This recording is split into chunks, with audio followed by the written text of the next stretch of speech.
Boa noite a todos que estão na mesa, especialmente a professora Vanderfield. Uma honra muito grande tê-la conosco, nossos acadêmicos, o professor Marco Aurélio, que também veio prestigiar esse nosso evento. Bem, eu inicialmente, nesse primeiro momento, também atento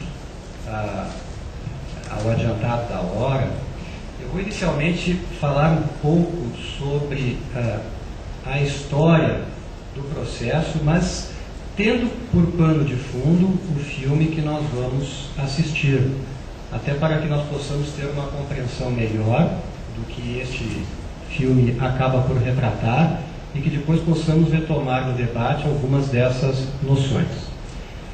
Então eu acredito que esse filme até já tenha sido pela grande maioria visto, porque é um filme relativamente antigo, As Bruxas de Salem. E o que nós observamos neste filme é que precisamos partir dessa ideia que um grande problema na Idade Média e no começo, vamos dizer assim, da Idade Moderna, algo que era extremamente importante para as pessoas era a salvação.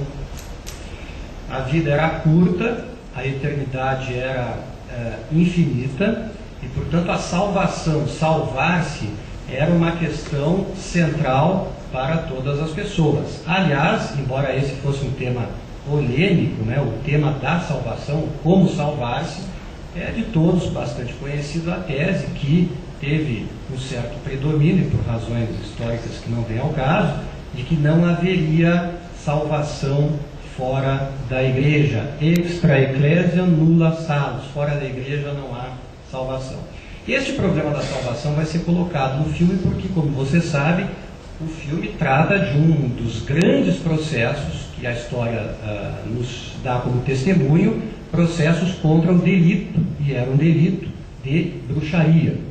A ponto de que, nesta colônia, na colônia de Salem, que pertencia a Massachusetts, exatamente 10% da população acabou encarcerada sob a acusação do delito de bruxaria. Como é que se caracterizavam esses processos que, para nós, de alguma maneira, são tão exóticos e estranhos? Nós tivemos, ao longo da história, três grandes, vamos dizer assim, ondas, ou três grandes ciclos de processos por ou pelo delito de bruxaria.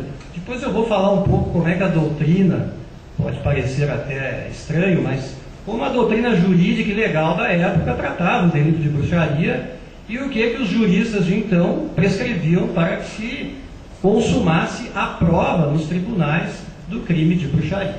Nós tivemos três ondas, basicamente, de processos por bruxaria. A primeira foi logo após as cruzadas, em virtude do contato com outras culturas, pelo excesso de superstição. Depois nós tivemos a grande peste europeia, século XIV, que também foi relacionada a delitos de bruxaria. E no século XVI, basicamente, pelo recrudescimento da intolerância religiosa. Este caso, os julgamentos de Salem, na verdade, esses julgamentos ou se iniciam em fevereiro de 1692. O que aconteceu? Duas meninas que moravam na casa do pastor da cidade de Salem, esse pastor chamava-se Samuel Parris. Essas meninas sofrem de uma convulsão. Vocês vão ver isso, essas meninas têm algum problema de saúde. Elizabeth Parris e Abigail Williams são questionadas sobre o que estava ocorrendo e imediatamente dizem elas que haviam sido ameaçadas por espíritos. E aqui eu já quero dizer que essa era a doutrina da época. Uma das provas da bruxaria era a prova espectral. Depois eu espero mostrar com alguns precedentes da época o que era a tal da prova espectral. Vamos provar que alguém de noite foi assombrado por uma bruxa e que sofreu que se chamava na época de um malefício, foi torturado. Como se provar isso? Então essas meninas disseram que haviam sido atacadas por um espírito e, questionadas, disseram que o espírito que lhes havia atacado era de uma escrava deste pastor, de nome Títula. que na verdade era, de fato, uma escrava que prestava serviços na casa do pastor. Títuba, indagada, diz que ela também havia sido assustada e açoitada por espíritos que ela menciona como sendo Sarah Osborne e Sarah Good, que seriam as cúmplices dela na bruxaria. Já adianto que na doutrina da época também se entendia que as bruxas não andavam sozinhas, mas sim a partir de um grupo formado por 12 bruxas, é o que dizia a doutrina da época. Então era normal que nos processos por bruxaria, se a corte tentasse, estranho, mas era assim que acontecia, a corte tentasse descobrir quais eram as cúmplices, e uma confissão acabava levando a outra. A Títuba, ela vai nos dizer que realmente à noite ela cumpria um dos requisitos desse crime, que era o voo noturno, o voo da bruxa, e que ela havia então celebrado um pacto com Satã e passado ela, Títuba, e suas cúmplices a agir em favor do demônio. Agora, um detalhe legal que nós precisamos observar: o filme não mostra isso. O tribunal de Salem, esse tribunal que vai julgar e vai prender 10% da população desse distrito, ele foi ilegalmente constituído. O que aconteceu? O rei James II havia sido deposto, e o governador que ele havia apontado, Edmund Andros, imediatamente foi preso. O governador não podia instaurar ou designar uma comissão, um tribunal, segundo o antigo direito inglês. Mas é o que acontece. Então, logo William e Mary chegam ao poder, apontam um novo governador, que foi William Phips, cuja esposa seria depois também nesse tribunal acusada de bruxaria. Depois eu quero também mostrar isso, porque o filme não nos dá esse fato histórico, que determinou, inclusive, o término e o encerramento de suas atividades.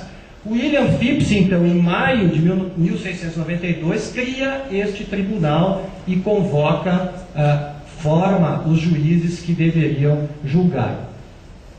Esse tribunal, como eu disse, acabou encarcerando e condenando 10% da população daquele distrito, daquela colônia. E ele termina quando os acusadores, já naquilo que se entendeu ter sido, na verdade, um surto histérico generalizado, começam a acusar pessoas importantes. Por exemplo, os 2 filhos do governador, a irmã do juiz Jonathan Corbin, que vocês vão ver no filme atuando como um dos juízes dessa corte. E quando esse tribunal termina, a doutrina e a jurisprudência decidem então banir a chamada prova espectral, que foi realmente a grande prova utilizada nos processos por bruxaria.